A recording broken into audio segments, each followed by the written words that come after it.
এখানে সর্বশেষে যে জাহান্নামীকে জান্নাতে আনা হবে, তো ওনার শরীর কয়লার মতো হবে। আগে হাদিস গেছে শুধু সেজদার জায়গাগুলো সংরক্ষিত থাকবে, হেফাজত থাকবে, আর বাকি সব কী হয়ে যাবে, কয়লার মতো। তো ওখানে যখন উঠানো হবে জান্নাতের পাশে যে আবে হায়াতের পানিতে ডুবানো হবে, এরপরে সে শারীরিকভাবে আবার শরীর গঠন হবে।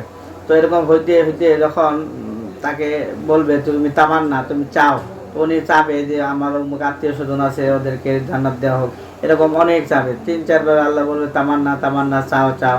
তো এখন বলতেছে তো অনেক মানুষকে সুপারিশ করে সেই জাহান্নামের দিকে জান্নাতে নিয়ে যেতে পারবে। তো এর পরবর্তীতে আল্লাহ তাআলা বলবে হ্যাঁ তুমি আরো চাইলে তুমি আরো জান্নাতে মানুষ নিতে পারো। তো ওই সময় সে বলবে ইয়াকুলু ইয়া রব আতাস্তাহজিউ মিন্নি। ওই সময় সে বান্দা, গুনাহগার বান্দা বলবে আল্লাহ আপনি কি আমার সাথে ঠাট্টা করছেন? ওয়া আনতা রব্বুল আলামিন, আর ঠাট্টা করা তো আপনার জন্য মানানসই না, যেহেতু আপনি বিশ্ব পালন কর্তা।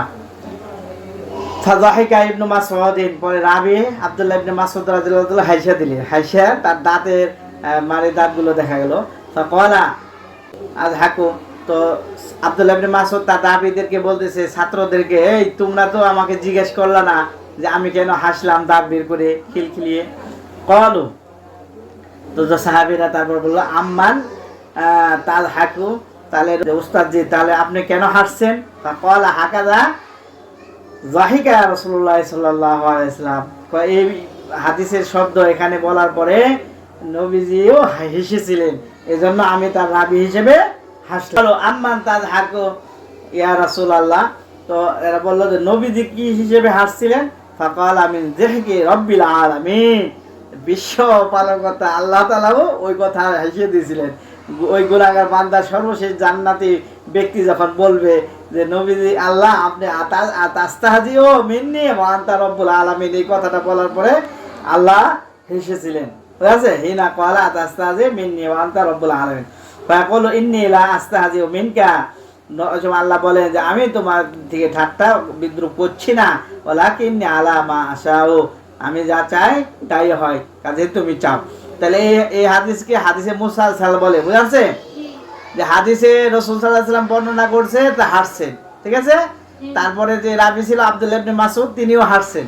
তো পরে যারা বর্ণনা করছে যুগ যুগ ধরে হাসে আসতেছে, তোমরা একটু হাসো, বুঝাচ্ছে, এটা বর্ণনা করা সুন্নাত। তারপরে কিছু আছে রাসূল সাল্লাল্লাহু আলাইহি ওয়াসাল্লাম খেজুর খাইয়ে সাহাবীদেরকে হাদিস শোনাইছেন, তো অন্যরাও কি করছে, খেজুর খাইছেন। ওই সাহাবী আবার তাবিঈর কাছে হাদিস বর্ণনা করছেন, তিনি খেজুর খাওয়াইয়া তারপরে সাহাবীদের তার ছাত্রদেরকে হাদিস শোনাইছেন। এরকমভাবে মুসালসালান, একজনের পরে একজন ধারাবাহিকভাবে এগুলো হাদিসে মুসালসাল বলে, বুঝাচ্ছে। এই অল্প কিছুই আছে, তো এখানে হাদিসে দেখিয়া মুসালসালান আমরা এটা পাইলাম যে রাসূল আল্লাহ রাব্বুল আলামিন হাসছেন, তার রাসূল সাল্লাল্লাহু আলাইহি ওয়াসাল্লাম হাসছেন, তারপরে রাসূল সাল্লাল্লাহু আলাইহি ওয়াসাল্লামের কথা বর্ণনা করেছে আব্দুল্লাহ ইবনে মাসউদ সাহাবী, তিনি হাসছেন। তারপর সাহাবী তার সাথী ছাত্রদেরকেও বলছেন, তারাও হাসছেন। এরকম ইমাম মুসলিম রাহমাতুল্লাহ যত রাবি আসছিল তারাও হাসছেন, এই জন্য আমরাও এখানে হাসি।